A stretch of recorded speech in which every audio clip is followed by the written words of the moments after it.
hailing us from the USS Spacebook. It's time to wiggle your wormhole and engage your warp drive for an episode of our YouTube exclusive, raw, unfiltered, and absolutely live this time, Star Trek video podcast. News, reviews, and views from the final frontier. With me, Dan Hadley, Birmingham's king of the geeks, and my assorted compadres, crew, whatever you want to call them, whoever's been daft enough to answer the personal message, really, this time. Yes, live to talk about Star Trek Discovery, the opening episode of Season 3. I know you've been on the edge of your seats, probably scribbling down your thoughts, what you think of it. This is a show that really, really divides people within the fan base and entertainment generally, I think. It's not got much of a profile in the UK, even after 3 years, but it's a world-class show that attracts a huge amount of interest within the geek community. We're going to get stuck into that in a moment. First of all, we've got to bring them out, bring out the crew.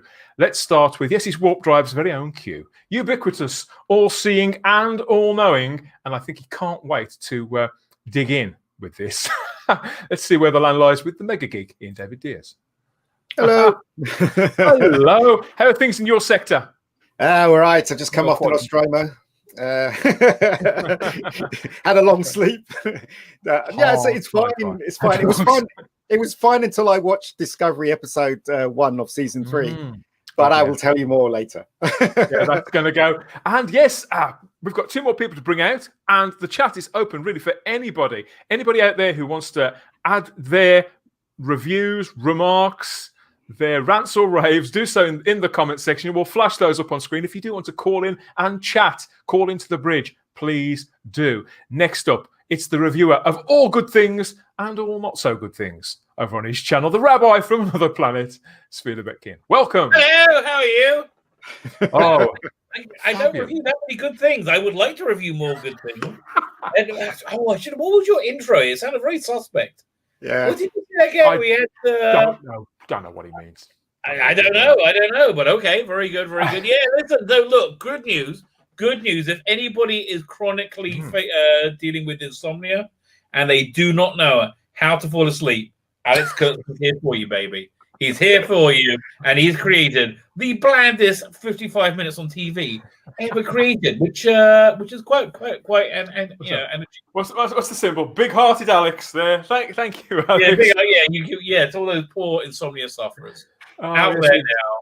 And we have the wonderful Lee Anthony Davis, who's sharing. He shares more of my stuff than I do. Thanks, Lee. It's good to have you here. And yes, last but not least, in the guest spot this time, well, the official guest spot, we're bringing in our friend, Mr. Brown, back with us this time. Has it finished yet? Have I missed review? Wind me up and let me go. Oh, God, this is the start of the review. Oh, my God. God almighty. Yes. Hey, guys. How you doing? You all right? Hello. This could get very, very interesting because, yes, I'm certainly fine. These lads are in fine voice. They can't wait to get started. Are you already fired up? Because there wasn't much to fire me up about this. It was just, I don't know. It was kind of like... It was a inconsequential, reasonably dull hour of television with little to no connection to Star Trek at all. So, it's like, I don't want to tell you. Great, I watch anything. Yes, before we get stuck too deeply into this, anybody who's watching this, can you remember, I don't say this often enough, I'm going to try to start saying it more. Please like this video, like and subscribe to the channel. We've got a whole playlist of Warp Drive conversations that we've recorded over the last 2 or 3 months and a couple of big live shows too for your enjoyment. Go back and find those. I'll put some links in the description later on. But yes, if you don't want to miss any more Star Trek talk, like and subscribe to the channel. This is where you find the gold and the blue and the red. Hey! Oh, it just comes out. It just comes out. Yes, so. Oh, if only Alex Kurtzman could write stuff as good as this. Yes, so back on the Warp Drive deck. Yeah, so the build-up, they really did build up to this, didn't they? I mean, we got the new posters, the new logo, the new premise, the new cast, and the new publicity pictures. But when they dropped this show, I don't know how you guys feel about it. I don't. It's as if they're making all the right noises, but I'm never quite sure whether they believe in their product as much as they claim to. It's the strangest thing. There's no posters up again. Of course they don't. No, they don't. Okay, they don't believe in it. They don't care about it. They just want to keep doing it because they like getting money for it. They have no belief in this. They have no love for this. They have very little knowledge about this. They basically want to keep doing stuff that will score them woke points in Hollywood, which is the only currency that matters. Because apparently they all have so much money, they can do literally anything. They can screw up in any way, shape, or form, and there is zero accountability that they will ever have to achieve. They have that much money, so they just live for these woke points. There was no passion behind this. It was going to be interesting to see what ratings this episode gets. Right now, I don't think that many people are that interested. I think we'll see, right? Yeah, I think we're in like third year of failure, which is, you can basically have 2 bad James Bond movies in a row, a third one, forget it. You're not going to see it again. You have 2 in a row, you're in a lot of trouble.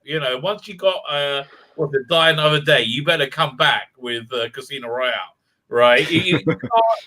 But you have mediocrity after mediocrity, and now they've renewed it for another. Like, okay. Nothing matters. Nothing matters. The thing is, though, if like, say for instance, this episode was brilliant, which it wasn't. Okay, right? It still has that thing that the creators hate Star Trek. Like, they literally cut the balls off Spock. They literally, screwed. Basically ignored Captain Kirk on their posters. Right, when they were celebrating the whether it is anniversary of Star Trek, they literally destroyed the history of Star Trek. How can anyone support this show, even if it's brilliant? You can't. It's like saying I killed your mum yesterday, but here's £100. Here's £1 million. Like very, very harsh. You know what I mean? How can you? £1 million for my mum. I have to think twice. That's a lot. Mr. Brown, what's your perception? What do you think the British public know of Star Trek Discovery? Has it got a profile here? Have I been missing something? Nothing. They don't know about it. They don't care about it. Nobody cares. Although it was trending in England. It was trending. This is going to be a long show today. I don't. Obviously, they've tried to put it on E4 with the kind of 3-year delay, like they would have done anyway. And nobody's watched that. And that was the best stuff. It did. And when it was on terrestrial in the States, it got absolutely pounded. Repeats were beating last month, wasn't it? That was last month. They started to run I think they put it on there for something to show. If anything, I think they probably run out of programs. But over here, because of COVID. Yeah. I think people know about it. People probably watched it and thought, not for me. Well, according to Chris here, Chris has dropped us a comment, says, I predict panelist quantity will ultimately outweigh chat attendee numbers. That's how popular Discovery is. I mean, yes, a lot of people out there do really, really hate it. There's a great community of the fandom that do hate it. I completely understand that. I have to disagree with you. I think Lower Deck people hate it. This is people. We're just used to this bland crap now. I don't think it's bad enough to be hated.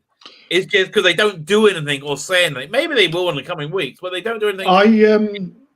Like Lower Deck. I was watching. They pulled out. Sorry, Rabbi. Every week. Sorry, go ahead. I was watching an American podcast yesterday about it, and they was basically saying this was an episode of a 1-hour episode of The Mandalorian.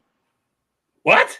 And in terms of economics, kind of lots of long walks, little bit of titter-tatter, little bit of action, but very kind of going from A to B in a kind of a long walk scenario. There's a couple of things. It's not Star Trek anymore. I think. Well, before we, what I noticed about it is that you were kind of, as you were saying, come to think of it, it was very muted. This show's been away for 18 months, and I think you have to come off the back of 2 really successful years where you've solidified a fan base, where you've established your product and and if it's a franchise, your specific take on it, really sort of left a footprint to come back for a third season with a statement like this. We've got a quick blurb here. If you haven't seen it or you can't be bothered, and to be fair, spoilers.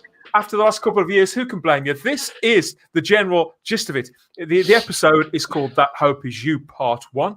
And the general byline talking about. So nice is arriving 930 years in the future, Commander Michael Burnham navigates a galaxy she no longer recognizes while searching for the rest of the USS Discovery crew. Written by Michelle Paradise and Jenny Lumet and Alex Kurtzman. All three of them. Alex Kurtzman didn't write this. Come on. Directed He's not by capable of writing anything. Alatunde Azasami, whatever. Yes, sorry, Alatunde. Salami. Sorry, completely wrong. Yes, and yes, it's been away for 18 months, and yes, it launched on CBS All Access and Netflix everywhere else. I'd just like to point out that the who's the guy in it? Book. His ship is the worst designed ship I've ever seen. It's even worse than inside Jodie's TARDIS, for Christ's sake. That ship looked like it was broken off of another ship, and it was just the wing. It was awful. Why? Who passed that in post-production or production when they were going, or pre-production whenever the designs were coming up? I tell you, it's a really great design. What? I tell you, this is normally really nice. I don't get it. I tell you who passed it. The accountants. Empty studio. whack a bit of CGI over the top of it. Make it look glowy and fluffy. There you go. It just looked like half a ship. I thought it was like half a ship, a wing. I thought it was when I saw it here on the credits. I thought that was a weapon when I saw it on the new. Yeah, credits. It looked like a knife, doesn't it? Doesn't it? It looks like a knife. What is with that robot? What is with that awful robot that looks like 7 Zark 7 from Battle of the Planets? Like, boy, like really? Like it probably is. It probably is. I suppose we'll find out in due course. My guess is this is the designs that the retailers rejected for Picard because they're so freaking awful, and I don't think they wanted to. I don't think they wanted to reuse them because I don't. Are there any retailers for this? Pat, nobody's buying this. Picard got rejected from the retailers himself. So yeah. Well, it's a shame, really, what they've done to this show. Netflix seemed to be. I don't know how long Netflix agreed to carry this. I was surprised to see it back on Netflix. I was. No, they're under contract, Dan. Oh, they are. Yeah, well, I think as well. They had to go to litigation. Is this all contractual? Is this all contractual? Basically, keeping it alive. Yes. And there's two things that's keeping this Star Trek version alive, or Kurtzman Star Trek. One is the contract he has with the studio, and I don't even know what studio it is now, whether it's CBS or the other one, I don't know. But he has an ironclad contract. They can't kick him out. For I think it's for 4 years, whatever. And Netflix, they signed a contract to take on Discovery, but the first Discovery they paid for, the second Discovery they went, fuck, we're not paying for this, and the third Discovery they had to take it because they're under contract. So that's how they're surviving. But there's hardly any. Well, this is what I believe. We might be in our own echo chamber here, but there's hardly anyone that's, as far as I know, that likes this show. Well, actually, Keith likes it. I'm guessing now because Keith likes anything. I know several people who do. Sorry? Did he like it? I'm pretty sure he'll say that he liked it. I think there is such a shortage of TV, especially kind of sci-fi, at the moment. People will take anything, and there's always with me. It's like I want it to be good, and I know it's gonna. I know it's just going to be average. But this is the thing you see. I agree. Right. So this is the thing you see. I don't agree with that statement you just said, Mr. You Brown. never do. I know. You said. I agree with you completely, Mr. Brown. I feel very similar to that. No, just get rid of those two, Dan. You said you want Star Trek to be good. I'm saying that this kind of iteration of Star Trek can't be good because of what they've done to the history of Star Trek. I will never support this Star Trek because so far down that road. Yeah, because they have literally destroyed the thing that we loved. And I will never support this Star Trek. I know you could. That fact. You're right. You're right, mate. I watched this episode because Dan wanted me on, right? And I told Dan yesterday when I was watching it, I could my stomach grinded because I could not stand looking at the woman that played Burnham. Because basically she pissed me off in season 2. I just couldn't stand looking at her face for some reason. Sorry. We'll get this out of the way because there she is. It does start again with Commander Michael Burnham, played by Sonequa Martin Green, and the action apparently this picks up within a few minutes of the finale to season 2. I was going to rewatch that, but I decided because I really didn't like that finale. I couldn't stand it, and so I thought if I was to give myself, because I've already committed to watching all 13 of these, I have. So if I was to give myself the best shot of getting anything out of it at all, I knew that watching that finale would have been a bad move. Yeah. My best shot. Yeah. So you know what they're ripping off here, don't you? It's Prometheus. Who cares what they're ripping off? You know, with all the Icelandic stuff going on. Yeah, well, no, I don't think it ripped off. They said, "Oh, that's a cheap film." That looks good. It'll be cheap to go there. Yeah. They don't have any sets. Well, that's me.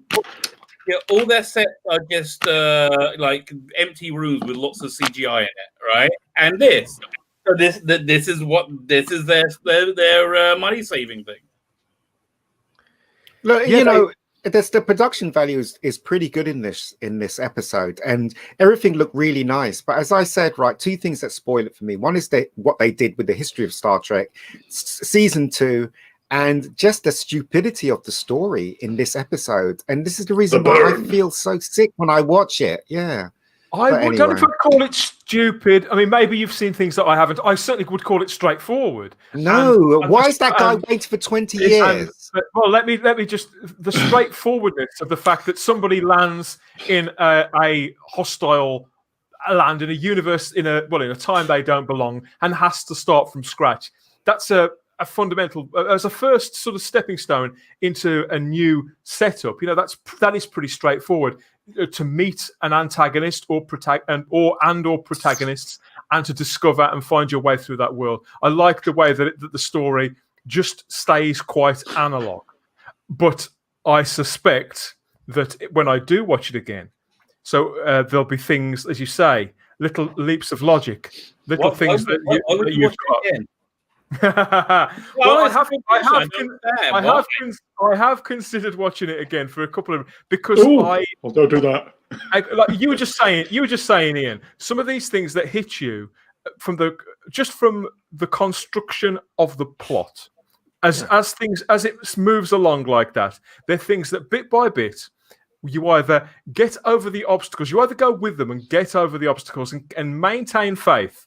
Or you don't, and they start to lose you. And this lost you fairly early doors, by the sounds of it. Look, you know, I watch films, and I can see when things where there's holes in plots and stuff. And a lot of people can't. Like, you know, as I said, my sister went to see the last Star Wars film, and she loved it, and she never saw any of the holes in the plot. I can't always. And if something looks really, really pretty, and if actors are good in the role, and if the story is amusing enough, and there's a bit of an energy about it, I'm not quite sure about this, but if it's distinctive enough, they can pull me in. But I accept that's different. The problem with this is that what's left now is the Star Trek fans. Okay, the real Star Trek fans. Believe you me, the SJWs and the woman agendas flying through this as always, right? Those people will only watch this episode and not be bothered by the rest because it's not their thing. But they're pretending it is their thing. The real fans are out there, and the real fans do not appreciate this, just like me. And when I'm watching this show, because I'm a filmmaker and a writer, I can see where all the holes are. It is ridiculous to think that man would wait for 20 years. 20 years waiting for what? It wasn't the other guy. That doesn't make any sense. He had a nice suit. His suit was very nice. And did you notice, as I said to Dan yesterday, there's no white people in this film at all? I did notice that. In fact, when they go to Book's planet, it is the idyllic planet of the non-white male, right? Everybody there is a non-white male. That's why they're all good people. Yep. There were a few green males. Yeah, they I were. noticed. Yes, yeah, but they were Green and blue. Green and blue. The future is definitely. I think, I was Caucasian. going to say, all the toxic white males have obviously they died when the burn started. Took out this is the same thing they did. Took out the dilithium and the white burn males. is racist. Is that what you're saying? That's such normal Star Trek Discovery, scientific logic. No, it's not. It's not only exclusive to Star Trek Discovery. It's exclusive to everything that's coming out. Even Doctor Who. They say something and then they don't explain it. Oh, the crystals, it all exploded. How? How did that happen? Oh yeah. What do you call it?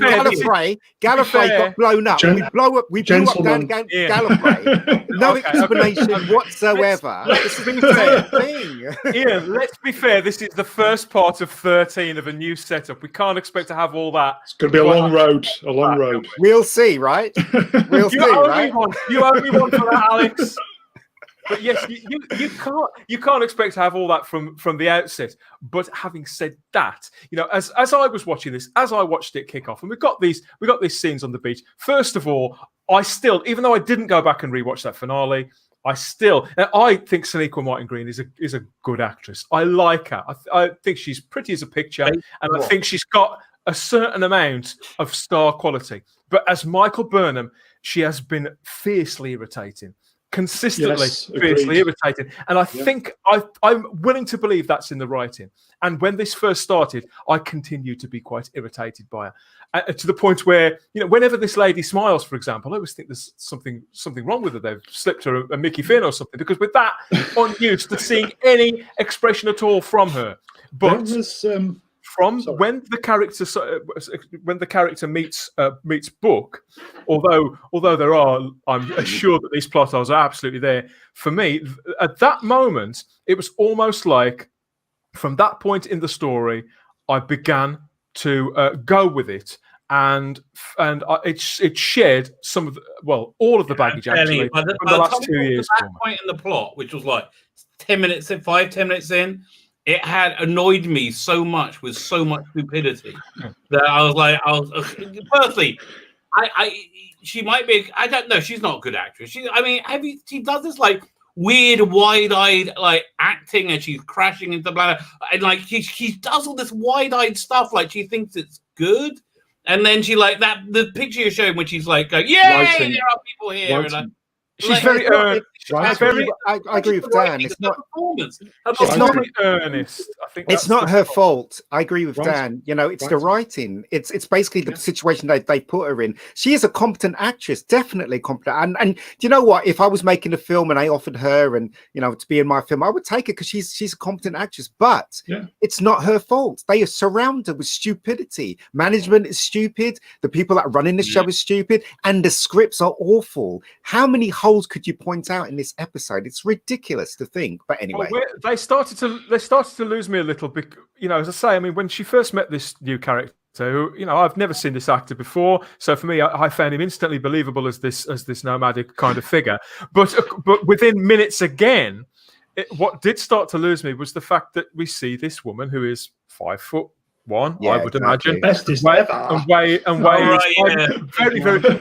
Within minutes, she's handing this bloke his arse on a plate, kicking the living crap out of him, and he's got a weapon. He's coming at her with a blade, a big weapon.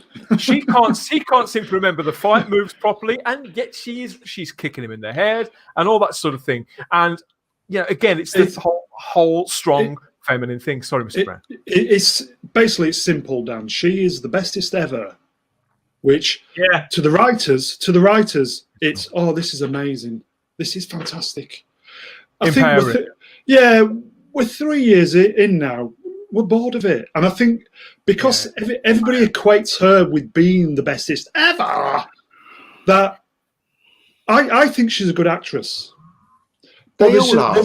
There has not been a happy medium yet. She's either very stern or like that. There's no. Yeah, I agree with you. Yeah. Yes. The people who are directing blah blah blah whatever are probably going Sonequa now go no. So she does it. It's not her fault. It's not her fault. It's people around her and it's the writing. Really, who cares whose fault it is? It's just it's a horrible Chris coming out of her. Like, what difference does it make? Chris is a fan here in the chat. Apparently, guys, she was much better in The Walking Dead. So she was. Chris here agrees with you about that. But you know what, right? David Ayala played the ship captains in Night Flies. That was George R. Martin's show, wasn't it? On Sci-Fi. Yes, I never saw that, so I think Chris should be on here. He's got more knowledge than us. Do you know what? Right, we were talking about her taking on Book, in a fight in the beginning. Right, we were talking about her taking on Book in the fight in the beginning. It's you know what? It's I can take that. It's fine because Kirk always beat up aliens that was bigger and stronger than him as well. So that's fine with me. But right, her punching him 6 times in this episode, I just thought that was just incredibly stupid. Why only to show that she's more superior? To assert herself rather than actually talk to one another. And you think if it keeps happening, exactly. Talk to the guy. I'm sure that all that kind of empowerment stuff. If there are actually any people who are into all that stuff who are still watching it, they would have probably gone, "That's fucking amazing! Oh wow, that's right." Incredible. Yeah, I bet you're right. That's incredible. Wow. But people like that don't watch it anymore. It's saddos like me and Dan. I'm not sure who does watch this show. Me and Dan are just clinging on to something. Please be good. Do you know what Captain Kirk? Right, Captain Kirk was a two-fisted captain sometimes, right? That's what happened in those days, right? That those were the kind of heroes. But he was also clever as well. There were situations where he used his brain to get out of situations, and this is the thing with this character. She doesn't use her brain. She knows it all, right? She doesn't have situations where she has to think about what she can do and she has to make a choice between this and this. It's with her. It's always I'll do this and it's fine. Somebody's going to try and beat me up. I'll beat up someone that's 10 foot tall and it doesn't matter. And I think this is the mistake they're making with this character and making her too perfect. But we all know this anyway. She seems to be adjusting to life in 800 years in the future very, very... Very fast, yeah. When she was drunk, she could still shoot people. This is just basically live action Lower Decks with no humor. With no humor. Yeah, they've got this. They have got this idea in their heads that we need to put a strong, empowered woman in the lead of ethnicity because that's what people want. Because it's box ticked. It's not what people want. It's what they want to tell people. Ticked. It's what they we want have got 7 ticks. Yeah, it's blue tick shit. I'm gonna own up at this point and say that I enjoyed this episode. Well, to be fair, I did. Rabbi cut his camera right at that moment. Yeah, I was like, what? Yes, I did enjoy this episode, and so that's my honest response. I always believe in coming on this show, on these streams, and on my podcast, and always giving an honest response. You're like me, Dan. If I give you my honest response, completely sort of unfiltered, unapologetically, then I have to, and I think, well, why? I have to backtrack and reflect, and that's part of what I do. You reflect on, why did I enjoy this? Why did I enjoy this in a way that I hadn't before? What was it about this? What were they doing to make me enjoy it? When did that lesson? Because it was a journey for me. And as I say, once she connected with Book, and once they got over the silly scuffle and the fight, I could sort of get on board with that. And what you were saying about it, The Mandalorian, a moment ago, Ian, I get that. I see that. Because the story was so straightforward. Person goes from place to place to place, has a chat, has a fight, sees an alien, and it was very easy to sort of plod along with. I'm waiting for the baby. I found it quite engaging. It was quite pretty to look at. But I realised when I reflected back on this, why did I enjoy this? It's because throughout all that, I'd completely forgotten that I was supposed to be watching Star Trek. Yeah. There you go. You were watching The Mandalorian. There Totally forgot. Even though Sonequa Martin Green may be playing a character called Michael in this, as she has done for the last 2 years, but well, I mean, certain comedy actors, they always play somebody called Adam, don't they? Or Sid James in Carry On, he always plays somebody called Sid. It could be another series entirely. And whilst all this was going on, okay, you've got the Andorians, they pop up, and there's talk of dilithium, but again, it's I was sort of keeping up with what was going on. Stupid premise. And it did feel like a premise. It did feel like a premise and a setup to a different sci-fi show altogether. That's my excuse. Yes, I'm just waiting. I'm just waiting for boys. Can you relate? I know that you feel differently, Ian and Rabbi. I know you feel really, really differently. But does that kind of make sense? And Mr. Brown, it makes sense, but I think I think what they did it very, very pointedly, right? I think they made it. I think they made it as inoffensive as possible. They didn't give you a reason to be like. Again, that's why I feel this is different from Lower Decks. Lower Decks has 100 reasons per episode. It's wallpaper. I don't know what that means, but okay. But it's the old unoffensive. Yeah, it was just like there was not a nice screensaver, and like you had to really watch it to see how it was wrong and stupid, and it's not really worth the effort, So I think that's why you didn't. Yeah, you didn't hate it because it wasn't as awful as you've trained yourself to expect Discovery to be. Can I just say, I personally think this is a Star Trek show in a kind of a roundabout way, because Gene Roddenberry wrote Andromeda. Yeah, so which Ian, I know. Ian, no, play nice. He wrote Andromeda, and effectively, this show is Andromeda. I am waiting for Dylan. I am waiting for Dylan Hunt to turn up. Yeah, maybe. That's it. I've said enough. It's a much more fun show. The premise wasn't it, that from a different time. Federation-like setup called the Commonwealth. I only ever watched a couple of episodes of this. Yes, the Commonwealth basically got destroyed, and it's basically he went around the galaxies trying to put it back together again. This show has evolved into Andromeda. That's it. So was Andromeda? Was that like was Book? Does Book seem like a character who belongs in that world? That lawless. Yes. He was the sidekick of Dylan Hunt, wasn't he? I guess the bottom line is that it seems like a shite. No. Sorry, Rabbi. What was that? Let's go to the Rabbi. Okay, he seems like a B movie supporting character, which is what Andromeda essentially was. It was B movie TV. It wasn't anything. It was like Earth Final Conflict. It was like all the other stuff Jim Ryan did, and nobody bought it because it wasn't that good. And it had its moments, though. It had its moments. What? Was it charm? Its charm was in that simplicity, Mr. Brown. Is that what you're saying? Yeah, I hear that. Yeah, it was very much A to B storytelling. Yeah.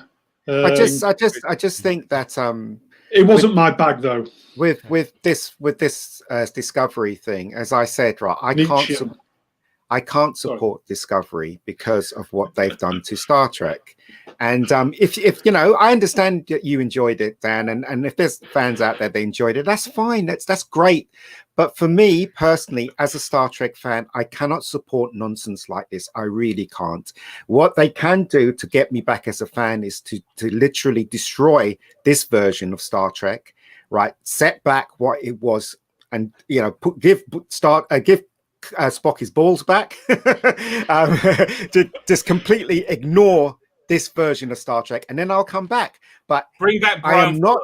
I'm not going to support a series that basically killed Star Trek, and I'm not going to support those people that actually create Star Trek. I can't. Did you notice, guys? Everybody, the rabbis just mentioned it, that Brian Fuller's name is still on these credits as consultant. Mm-hmm. I suspect he left long ago. He's See, I not involved. get one email every 12 months or so to say, is it It's still that. on? No, I don't think it's even that. He would probably get one email a year saying, "This is your royalties for this year," and that's Yeah, it.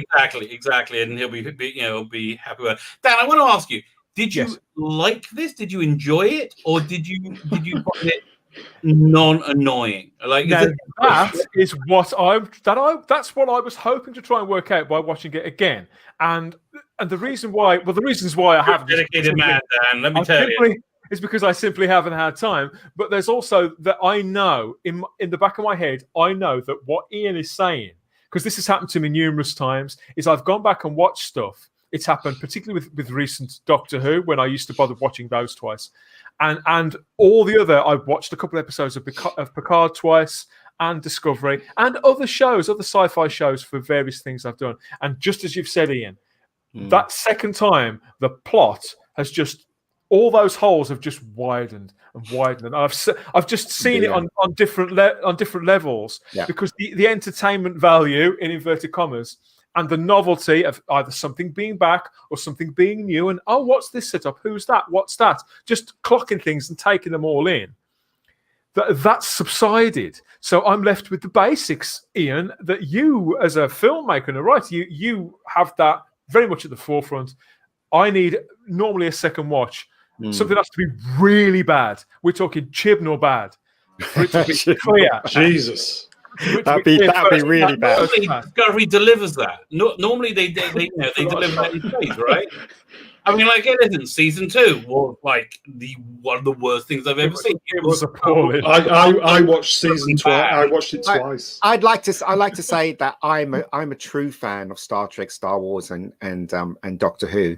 I will not put up with the feminine politics and the feminine agenda and all this rubbish they're sticking in the shows. I will not support shows like that. If people want to support shows like that, that's fine with me. Go ahead. But for me personally, I am not supporting any of those shows anymore, because I want them to disappear. And if they don't disappear, I'll move on to something else. I saw a stream yesterday, and I won't mention what stream it was, where there were 4 fans on, right? 4 fans, and they were all fans with tinted glasses on. They supported anything that had either Star Wars, Star Trek, or they never questioned it. Generally, generally one franchise. They just basically liked everything that happened without questioning anything. Right? Good for them. And I'm not that kind of fan. I'm not that kind of fan. I'm sorry, but I don't care. Ian is a man who's had enough. I've had enough. You've had enough. Chris has been doing some detective work. He says there are 22 producers. There's 22. Yeah. 20 in the opening titles and 2 associate producer ladies in the end credit. That's astonishing. That's not normal, is it? No, it is normal. It's normal. I mean, you've watched Dexter. In the beginning of Dexter, they had like about 6 or 7 exec producers. They're just people with money as well. Yeah, it is coming back. Yeah, I hope it's good. Last year was I doubt anything's going to be good coming back. Well, fingers crossed, right? We can only cross our fingers. So anyway. Banshee. How do you feel? Yeah, trust me, it's amazing. It's amazing. Trust me. Sorry, Dan, go ahead. Yeah, how do you feel about the way that the story moves along? I mean, the pacing's okay. The 2, I thought it. This is the thing that got me, that keeps me engaged with it, because I seem to see a lot of TV and movies that are quite badly paced, and I did think this was at least, I think, competency, Rabbi. I'm reflecting as I'm talking, Rabbi. Competency was on display here, whereas it's been lacking in the past. Yeah, I'd say for me, that's just not enough to call something good. No, it isn't. That you don't vomit over it, that you don't defecate over yourself. Doesn't make you a suave James Bond-esque figure. I want to call him Beef. Why do I want to call him Beef? But isn't that a character out of Vic and Bob? Beef.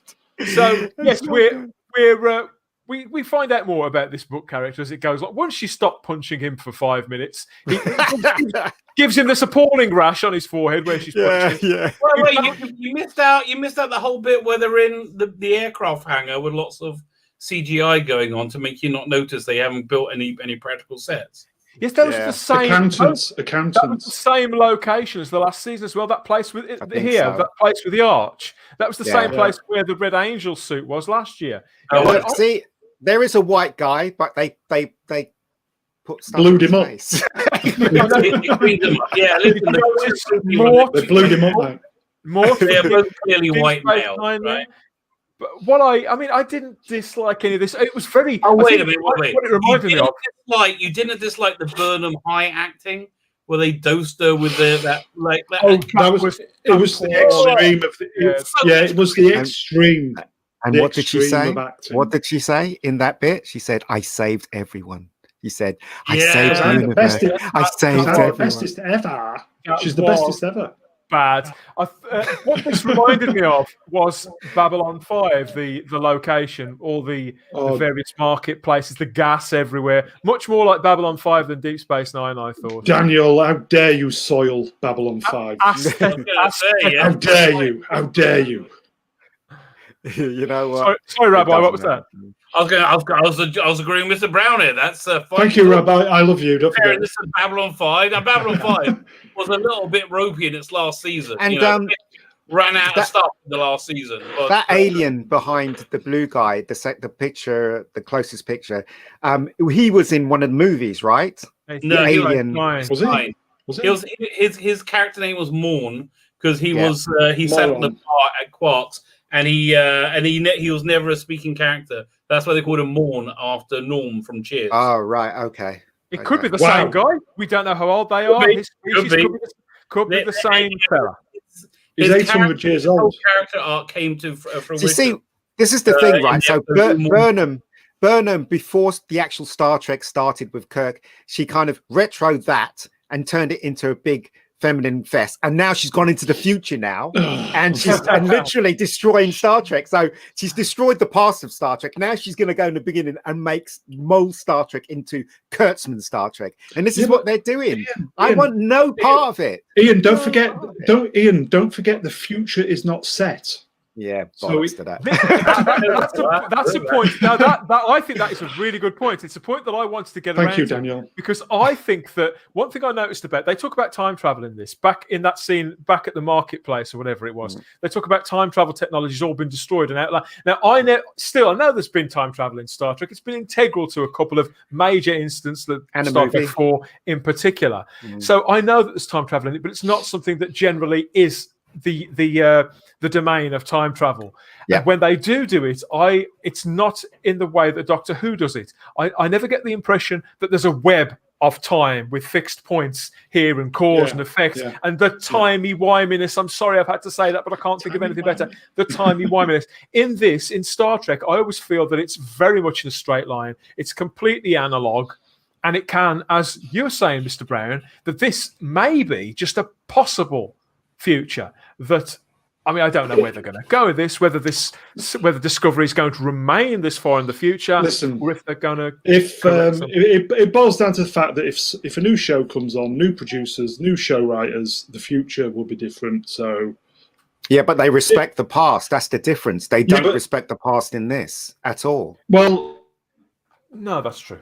But this is something that we've had to This is something that we've kind of had to accept, isn't it? Listen, I won't be surprised if in this version, maybe season 4, if they ever get round to it, that they're going to go backwards in time and correct everything the way they want. But they can't go back in time because they nobody heard of it, right? We'll see, right? We'll see. I mean, not that continuity between episodes matters in Star Trek Discovery,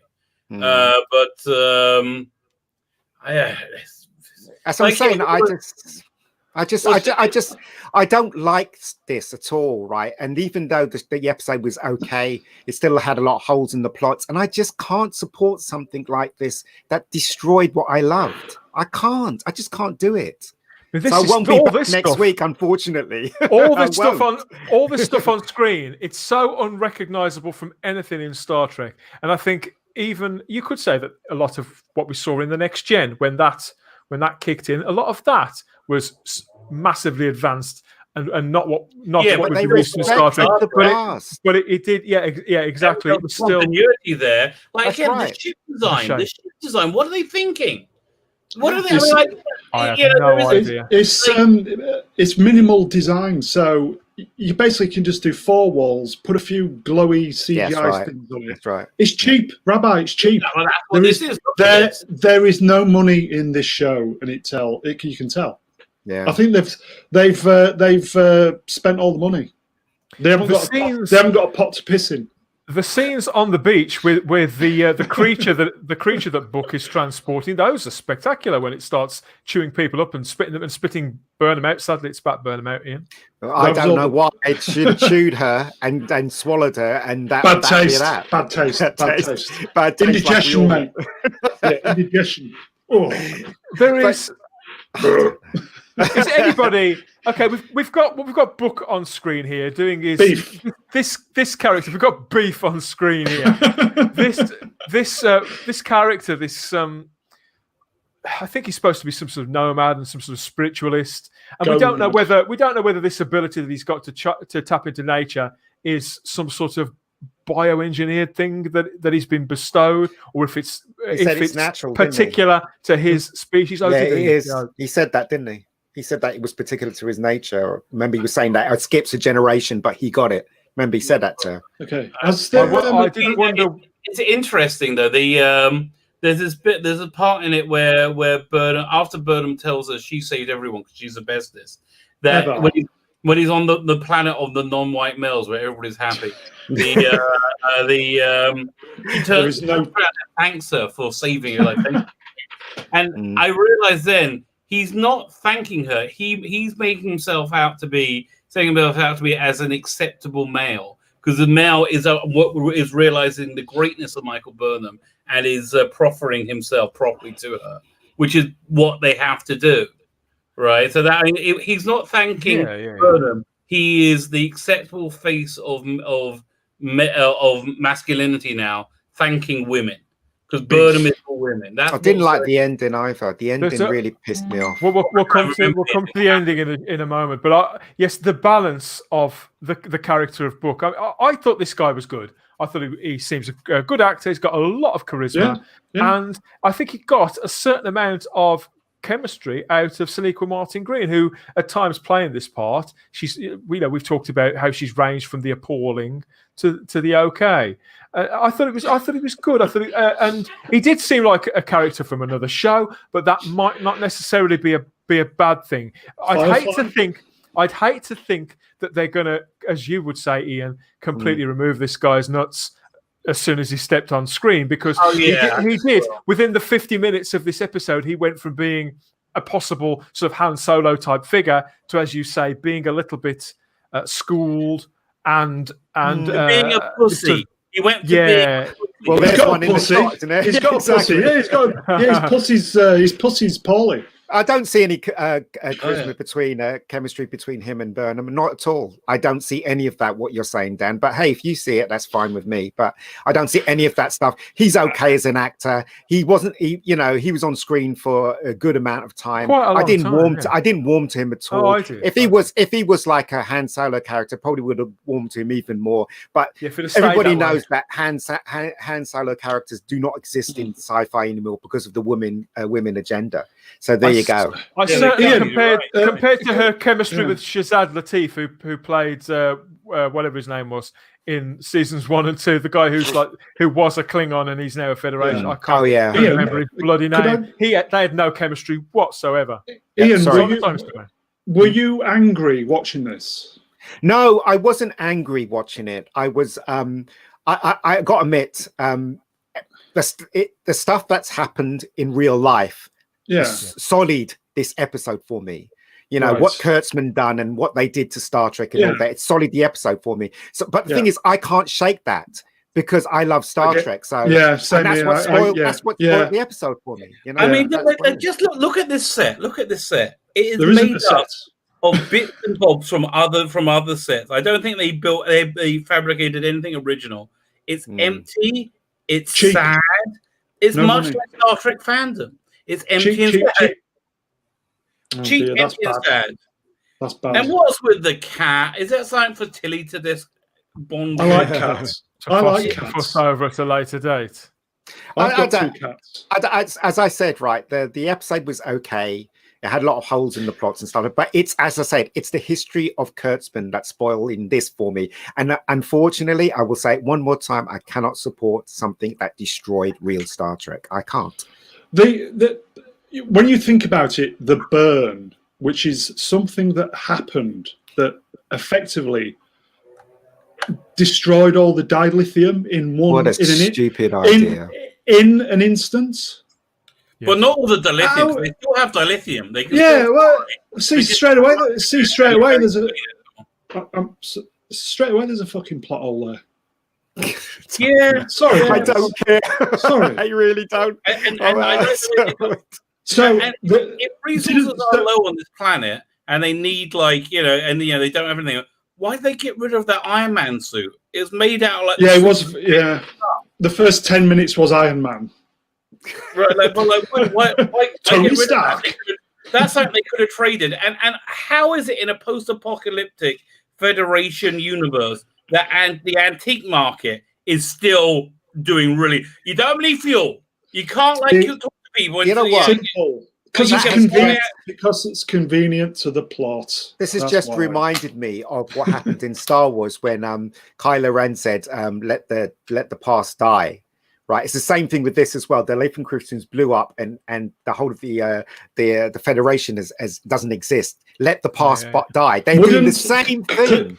The same thing as they did in Star Wars. Could I just say the that feminine agenda is destroying our TV shows, and it's the same old story with different genres. That's what they're doing. I can't support that, Mr. Brown. Could I just say on a Ian? We totally get it, honestly, mate. We totally get it. Good. We get it. It's only for the cheap seats over there. On a kind of a story, kind of Star Trek technical level, once all the dilithium was destroyed and all the starships went pop, that would mean that because the Romulan Empire used black hole technology to power their ships, they don't know that. They could just march straight in. Right. Boom. Right. What's happened to that? Where's the Romulans? It's just they don't know the history of Star Trek. They don't. They don't know. They are. It's because they sit around the writers' table. Bloke comes in. Oh, I've got syphilis. I've been burned. That's a good idea. When I go for a piss, my God, fucking it's burning. Oh, I know the burn. Wow, I'm amazing. Thank you. Great story. Well done, Alex. Well, you know. That's where it goes, I guess. Stranger things have indeed happened. I was wondering if we were going to see those links to the Omega Directive, the Star Trek Voyager episode we talked about last time, and I didn't see any really at all. Apart from a little bit of talk of subspace, I thought it was almost completely absent. That could have been the cause of the burn. Yeah, it could. I think it just worked out the mystery of the season. What was that? that video that those kids did with Chibs. It was called Chibs, and there was that bit where the phone went off. Pating. He goes, "Yes, let's call it a pating." Do you remember that? That's exactly what happened. That's what it is. It's the first shit that comes into the head. It's just kind of boom, boom, boom, boom. Yeah. Instead of thinking about it, it's what pops in. Oh my God, that's amazing. And they stick with it. Nothing's developed. Ideas are great if you develop them. And as Chris points out here, the rabbis just entered a dangerous territory of asking questions. That's highly not recommended. Yes, I did notice in this we got the mass use of personal transporters. People seem to be able to now. You don't need a transporter chief or a ship or a pad or anything. Seconds. People are allowed to they can blip, appear and reappear various places. Good God, that's going to be a lot of that. That encourages all sorts of plot shortcuts. It's magic. Convenience. Otherwise, nobody will ever get trapped anywhere doing anything. bit of a mistake. Another thing I wanted to talk about was the fact that we do get a few name drops in this from classic Trek and TNG too. We get various call outs, and we get the guy who looks like Morn, as you said. But it's much more in the background, isn't it? It's window dressing rather than check this out. Yeah. So again, that didn't break the spell for me either. We'll get round to the conclusion now because I know you're dying to talk about it. The conclusion. The episode was... Oh, look, an empty set. How amazing. They did an episode with nothing in it. The episode was bookended by scenes of this guy who, and I have made a note of his name, Sahil, apparently the character's name, who seems to be a mixture of an administrator and a monk of some sort. Okay, this is the only type of man allowed to exist in the Star Trek universe now. A non-white pussy. That's the only type of man. Oh, Rabbi. Call yourself a rabbi.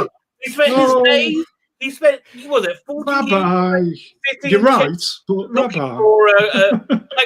His daily mission is the weirdest thing ever. He sits in this rubble of something, I don't know what it was, scanning for transmissions. But he's got 2 starships. He has 2 starships that, for some reason, and no one's out there, and this is just what. How does he live?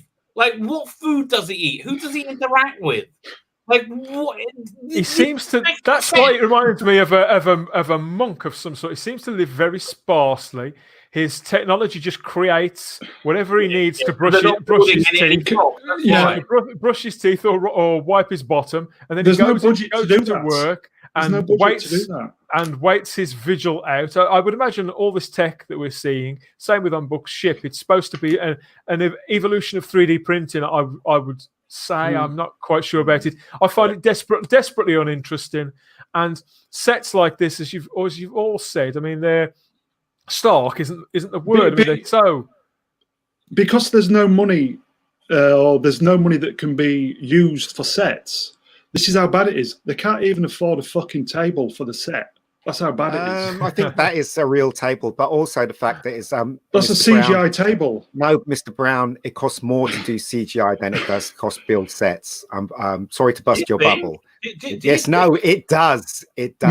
Maybe the CGI is found out somewhere. Like photorealistic stuff like this. I do. Yes, it costs more. It's like but the stuff in the Andorian. No. That's sets. That was a very bad joke then. No, that was. Sorry, Ian. Sorry, mate. It's all right. You just smashed my joke down. It's all right. All the stuff that's supposed to look like holograms. It's supposed to look like not like it's not real. That was crap. Yeah. To actually, when all the things start being created and stuff like that, that does cost. I mean, to get somebody to do that CGI, it does cost money to do that. And I assume the table was there for him to especially something for him to sit on as well. Oh, so there would be a table. Oh, of course. But the rest of the set, might be all built. It might be green screen. You never know with these things. They do it so well. I think you know what? When you think about it, considering what we had 10, 15, 20 years ago, even though it does look a little bit spotty on this, because obviously the money, it still looks great. Yeah, but you know what, right? It's just wasted, isn't it? I was watching a documentary on Alien, and they had back behind the scenes where they built the Nostromo and the ships and all that models and stuff. Yeah. And a lot of people, right? They love watching models on screen. Do you know what I mean? CGI is a different thing. You can tell. Yeah. Yes. If it's built or if it's real, it is the best. Yeah. Simple. But this is weekly TV. They've just got to go bang, bang, bang, that's bang, what I'm saying, bang. But they might have made a deal with a post-production special effects company and made a great deal money-wise, and that whole thing might be a whole CGI. You never know these days because it's so good. They can do so much these days. Yeah, I haven't got a problem with the visual if it's cheap. No, I haven't. Cheap. I haven't got a problem with the visual effects at all on this show. But a couple of people have mentioned Battlestar Galactica again in the chat. We've had references to Andromeda, Firefly, all these shows. And I do completely get that. Everything's just ripped off. I'm interested by the idea of this guy. I mean, it is highly, highly unlikely, but I'm interested by the idea of this guy being a devotee of the Federation so long after. I think they said several decades after it had pretty much crumbled, and it does place it in, because how a human being would do that, how they would decide to devote their life to that. There's potentially a certain amount of pathos in that. Could be generation after generation, he said.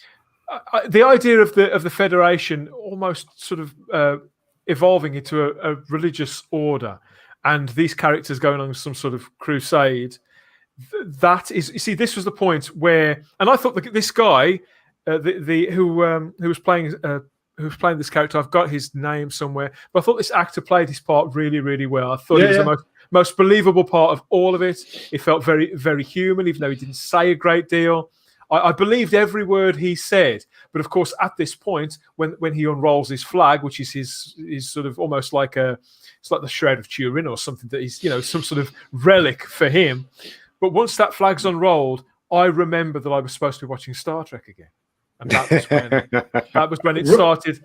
That's when I started to slip away from me. Yeah. Our friend of the channel, Robert Meyer Burnett, said the last 5 minutes of this program was actually not bad, considering what we've had in the past, because it means something. Potentially, it means something, and you can feel something. You can. Yeah, he says the last 5 minutes was was as close to genuine Star Trek than we've had in a long, long time, and I probably agree with him.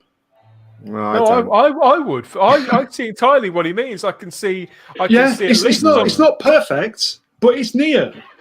In the heart, what they're doing is that they're handing Star Trek and the Federation over to a feminist ideal. So basically, they destroyed the Federation as we know it, and at the ending was a big thing about, here you are, here's the map, Michael Burnham, you have to take over. So that's what they're doing. Well, it's not rocket science. You don't have to be clever to figure that one out. As we've previously said. In the past hour or so, there is no toxic white males in this universe. So somebody's got to run it. So it might as well be somebody's got to run it. Was the Andorians? They were. I don't know what your problem is, Ian. Yeah, nor do I. You're talking crap. I don't know. As I said, it's obvious. I love you, Ian. You're so good. As I said, it's obvious what they're doing, and that's the thing. I don't think Dan saw it. A lot of people don't see that when they first see it. Unfortunately, I'm well, booked up as a thing, and I can see what they're doing. I'm getting like the rabbi now. It is very woke. It is very woke, but I think instead of having wrong word to use now. Instead of having woke turned up to 11, I think they've kind of just turned it down a couple notches. It's just a bit. Yeah. I was. It's maybe on 10 now. Apart from the silly things like the fight sequences and things like that, I didn't find it as spell breaking as I'm sorry to mention it again, as series 12 and 11 of Doctor Who, and series 2 of this show. What they lost is there's nothing. It's just interest. It's so much blander when they take that out, because now they're not saying, they're annoying crap. They're not saying anything Star Trek-y. It's just like, they're reinventing Star Trek in their own likeness. That's what they're doing now. And for all that you've just said, that Rob said, hi Rob, if you are watching, about hello, Rob. This feels like Star Trek, and those moments when they set up the premise for a show to change to this extent, to set down new foundations, to springboard a new plot line that we're supposed to get on board with. I don't know about you, but as I said, the bulk of this episode held my attention because it felt like episode 1 of a brand new show. And as always, when I watch episode 1 of a brand new show, of a pilot episode or whatever, or something that somebody's referred to me and told me I should go and watch, at the end of episode 1, you're faced with the same choice. You think, well, this is all well and good. I might have been amused, I might not, but am I going to watch the next one? And more importantly, do I care whether they can reestablish the Federation or not? And you know what? Even though everything that Rob said about that final scene is true, everything that you've just said about it as well, Mr. Brown, everything about that on board, that's how I felt too. Despite that, I'm not that interested. I feel once you've seen something built up and you've seen a franchise, a mythology evolve like that, to have it, as you've said, Ian, deconstructed just for the hell of it, just because they didn't know what else to do with it, and then watch it get built up and brought back together again. For what? For what? Just because Michael Burnham's at the centre of it? They're doing it. They're doing it to forward the feminine agenda. That's what they're doing. Look. I've got nothing against strong female lead characters as long as it's well balanced. As long as the road goes both ways for males and females. That's how it should be. It's one side of humanity shouldn't overlap the other side. It should be equal. It should be both roads going left and right. Do you know what I mean? And that's not what they're doing. Yeah. Speaking of strong females, I enjoyed your Bad Day. Oh, good. you were another person. just a plug for Ian's film. Everybody should watch it, guys. We'll get the Bad plugs Day, in very later good. on. We've got some comments here in the chat. Our friend M says, more like colonial feminism, absorb and appropriate, alter or destroy it if it cannot be assimilated. Yeah. Excellent point. Yes, that's kind of what we're just pointing at, really, I suppose. Yeah. And the Andorian actress Pale White.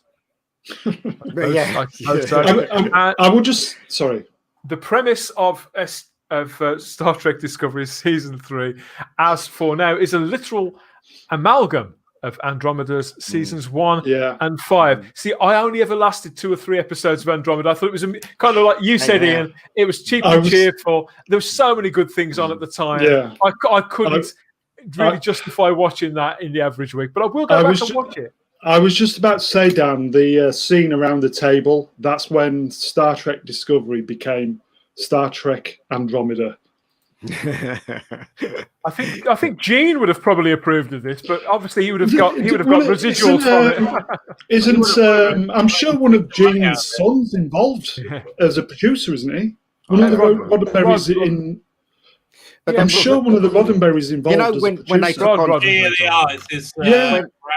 when JJ took on Star Trek as the movie, he tried to turn it into Star Wars. Now, Kurtzman's got his fingers into Star Trek. They're trying to turn it into something else that's not Star Trek. That's what they're trying to do.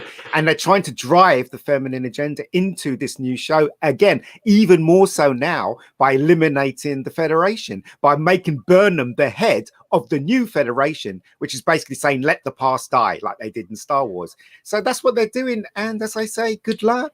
Because I'm not going to be part of it. Good luck. I'm going to be watching, but as I said before, I'm really not sure if I care enough to be as invested as they want us to be. You're like me, Dan. You've got hope for this. You just hope that something happens good. I'd like to think I'm not going to waste my time watching it. Why are you hoping, Mr. Brown? Because when hope has gone, what have you got left? No, you don't get it, do you? You don't get it, do you? The more I think about I know. This, the more I think. Sorry, Dan, go ahead. The more that I think about this episode, the more I dislike it, and I suspect. You know what? No, I mean, let me finish, please. Yeah, sorry, I'm not just talking about, and I'm not just talking about this episode.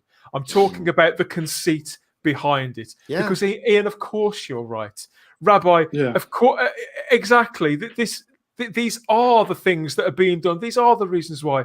And Mr. Brown, naturally, when something means as much to you on that level, then it's they're making for those shortcuts to make you feel a certain way, and there's only so many times that those buttons can be hit before your faith completely evaporates, your will just completely slackens off, and simply any desire, I won't even say compulsion, but any desire to be there and to press that button to, yes, I will watch that next episode on Netflix, it becomes a less attractive prospect. Yeah. And that's a great shame. It is. Well done. What totally well done, Dan. That was from the heart. Well done, mate. Very good. Everything's from the heart. What killed Star Trek for me was episode 2, Picard. That was when I was taken into the showers. And don't do the Rabbi. No soap. I was slapped. My trousers were taken down. There was no soap involved. I came out of that shower in a bad way. That was it. On that note, I should just remind you all that yes, Star Trek Discovery, Star Trek Discovery has just been renewed. For season 4. I was startled to see this news. Because you can't possibly know how well this season's going to be. Yeah, exactly. But they're just doing this to piss off the fans. I mean, they have no. They say it's going to happen, but just like they said, what's his name? Who's the captain again? Pike. The Pike series was going to happen, and nothing's happened with it. So they can spew out all these things in the mags and Access Media, but whether it happens or not, it's a different matter, right? So we'll find out. You'll find out. What's your score out of 5 for out of 10 for this episode, Ian? Me? What's the mega score? No. Actually, the episode wasn't bad, and I explained why I'm not going to support it. I'd give it about 4.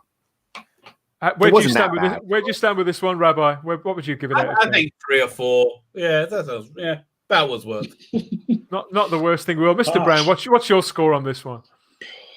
I'm gonna sit on the fence. 5. Yeah, I'm going to be generous. I'd give this a 6. I was going to go 6, but I thought I'll just tone it down a bit. How will the feminist agenda record to the Southeast? Reading this. I'm going to read it out loud. Yes, right. Because the M asks the Mega Geek, how will the feminist agenda reconcile that the Starfleet in Picard was already 100% female-empowered admirals? Yep. Yes, with it failing in Discovery. That's interesting. You know the sheer hubris. Oh, she was awful. Every time I see that is just like the producers, the writers of Star Trek are just smashing me in the mouth with a baseball bat with a nail in the end. That's a horrible thing to think. I think that's when that scene was on, that was the point where Star Trek just got totally smashed in the bollocks. You know what? I understand people doing a stream about Discovery and talking like Gary did one a stream, and and a lot of people did streams on the first episode. But as far as I'm concerned, you're advertising a show that you hate. So I'm not going to be talking about Discovery ever again from this point on. So. I don't want to be part of it. It's nice knowing you, Ian. Nice knowing you. Okay, so we might not be seeing so much of Ian on Warp Drive from now on. If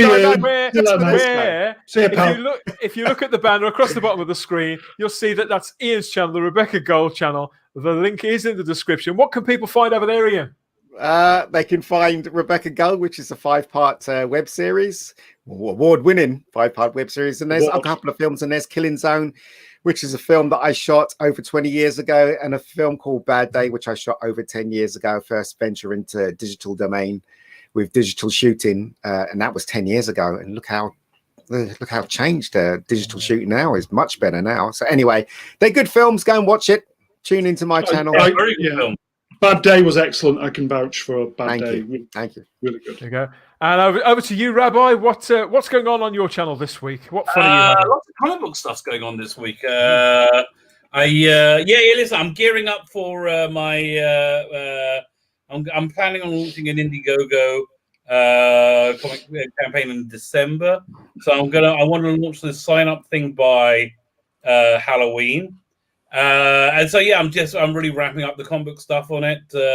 I did a good interview today with this guy who's got the book out. It's really, really good. I would recommend you go check it out. I got some comic book reviews coming.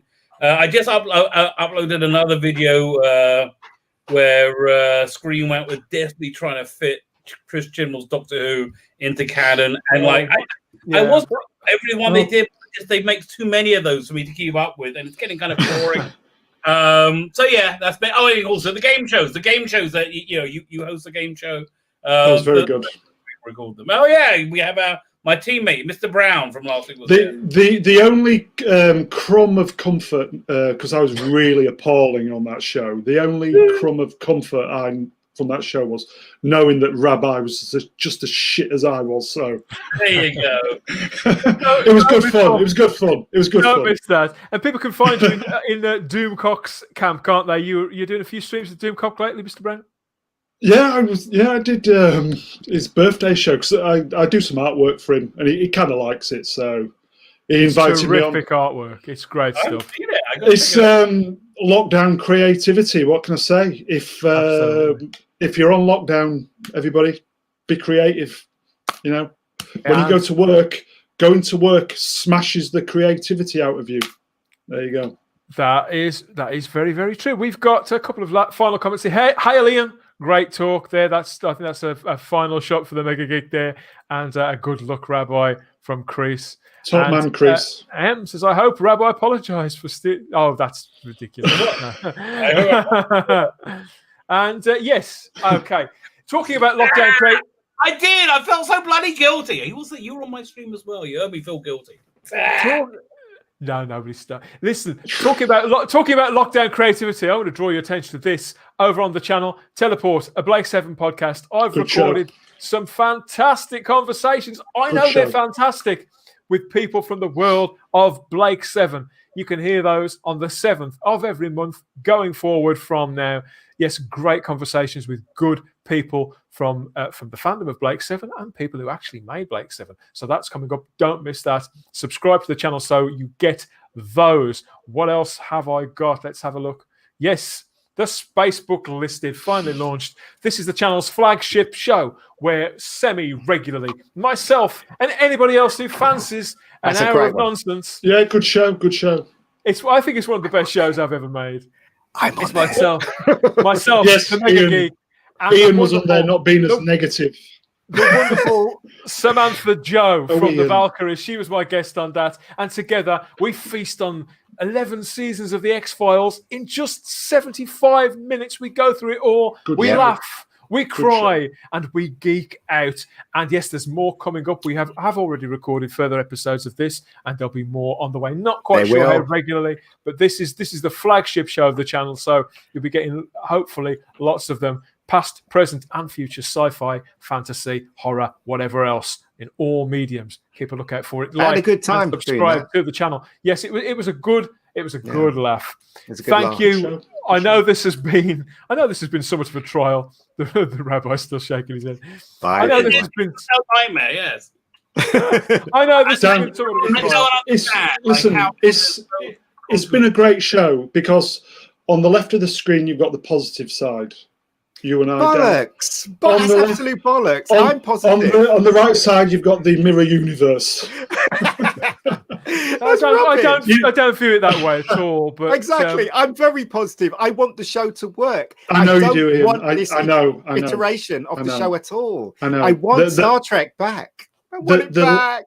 The joke is on the people like us. That's the joke. Yeah, I guess. Yes, of course it is. And Space 1999, please. Yes. I am listening. Please. I am listening, and I am going to get round to that. You should check out the Big Finish Space 99. God, I love Space. The TV series is great. I love it. Thank you, Chris. Thanks, Chris. Cheers, mate. We appreciate it, seriously. Thanks to everybody for watching and contributing in the chat and on screen. I know it's been a little painful, but there will be more Warp Drive. I'm not quite sure with who or how frequently. Let's see how much of this. Please share and subscribe. But please click the button, subscribe, and share get involved. I'll be back for the regular Type 40 live talk conversation in a couple of days' time, live on this channel with several guests. There's lots of good things coming up on that in the future. But for the moment, yes, that's a 4. To beam out. Thank you. Thanks for watching. Bye. Bye.